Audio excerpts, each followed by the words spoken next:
are here to learn English.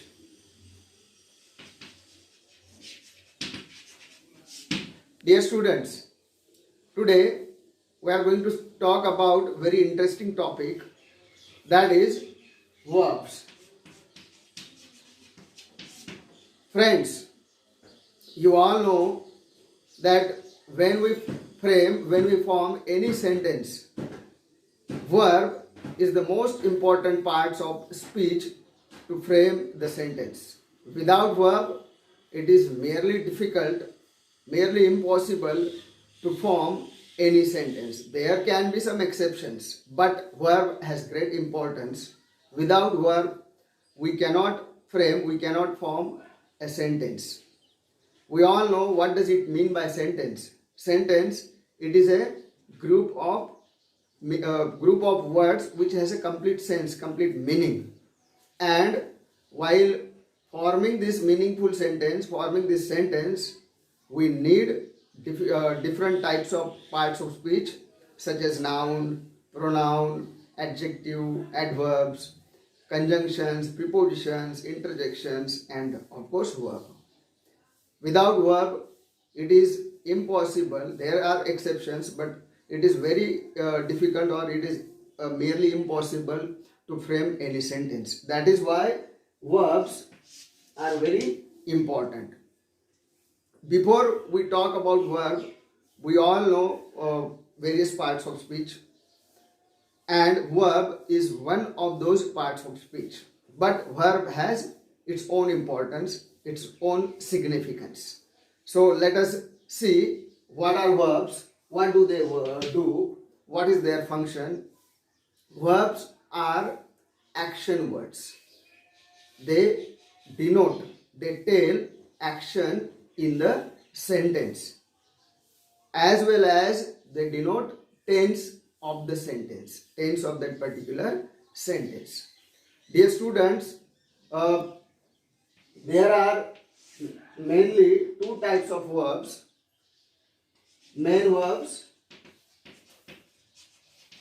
and auxiliary verbs.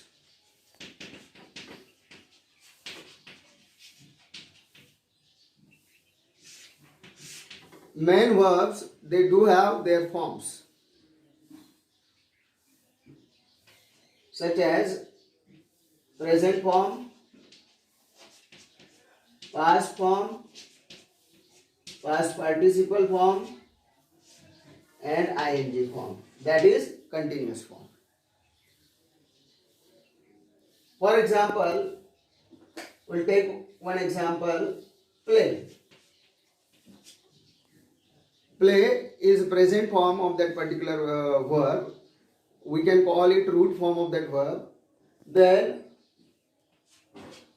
its past is played. Again its past participle is played. And when we add ing to it, it becomes playing. Again, there are two categories of these main verbs: regular and irregular. Regular verbs are those verbs which do not change with its root form. They remain same. We add ed to it in past form as well as in past participle form. But in irregular verbs, they change completely. For example, we'll take one example: go. Go becomes went. Again its past form becomes gone, and we add ing to it again. So dear students, dear friends, these are the main verbs. Now you might be thinking, why there are different forms of these verbs? There are different forms to denote tense in the particular sentence. For example, when I say I play cricket, here what is the structure of the sentence? Subject plus verb in the first form, then cricket is an object. So here it is an example of simple present tense. When I say I am playing cricket. Now here in this sentence I have added ing. We have used ing form of the verb. We have used continuous form of the verb. And we have added auxiliary verb am. So am is the auxiliary verb of present. It is the auxiliary verb of to be and of present. And we have added ing. So it is an example of present continuous tense. In the same way, we add ed in the past tense as well as when we denote perfect tense. For example, when I say I have played cricket, here have is denoting present and ed is the when we add ed to main verb, it is past participle form of that verb. So that is an example of present perfect tense. Dear friends, here what I want to tell you that these various forms are to show, they are to denote tense, particular tense in the particular sentence. That is why these forms we have. Right, friends? Right, dear students? Now, let us talk about auxiliary verbs. Auxiliary verbs, they are known as helping verbs also. Now again, what is their function? Their function is again to denote particular tense. That is their major function. Helping verbs are of to be, of to have, and are of to do. To be's auxiliary verbs are am is a, was were,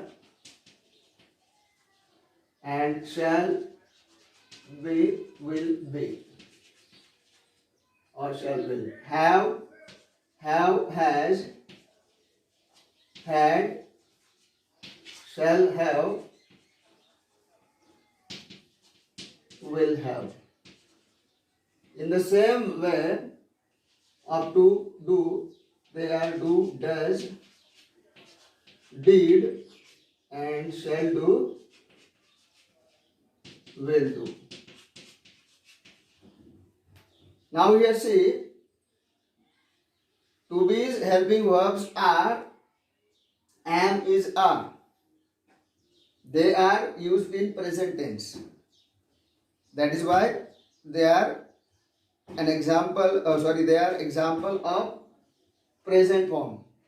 Was, were are used in past tense, and shall be and will be are in future. In the same way, have, has, present, had, past, shall have, will have, future. In the same way, of do, does, present, did is used in past, shall do and will do is used in future.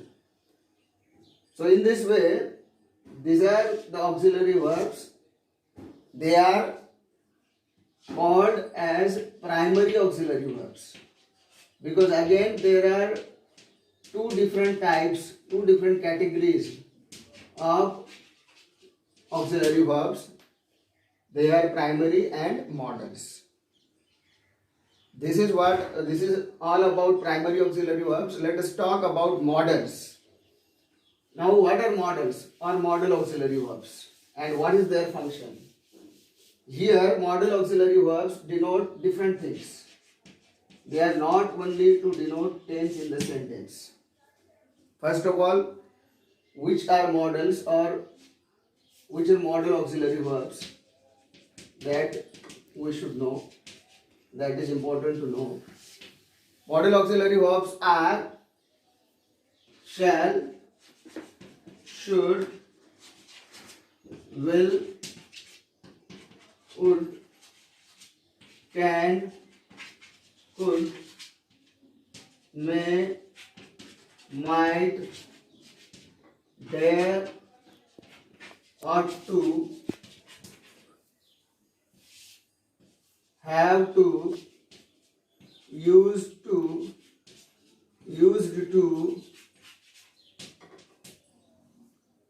etc. Dear students, these modal auxiliary verbs not only denote tense, but they denote different things. They are used to express various things such as obligation, compulsion, possibility, then habitual actions. In this way, they denote various things. Take an example of may and might. May or might. They are, for example, may. May is used to seek permission as well as it is used to express possibility. For example, when I say I may pass in the exam, I may pass in the examination, in this sentence, what we are expressing what we are trying to express, what we are trying to tell, we are trying to tell that there is possibility of passing the examination. And when I say, may I come in, sir, in this sentence, may is used to seek permission. We are asking permission for coming in the classroom. So dear students, very briefly, very rapidly, we have seen verbs and their categories. Let us recap from the beginning. From the beginning, I will tell what are verbs, what are their categories broadly. Let us see. For example, from the beginning, verbs, they are of two types mainly, main verbs and auxiliary verbs.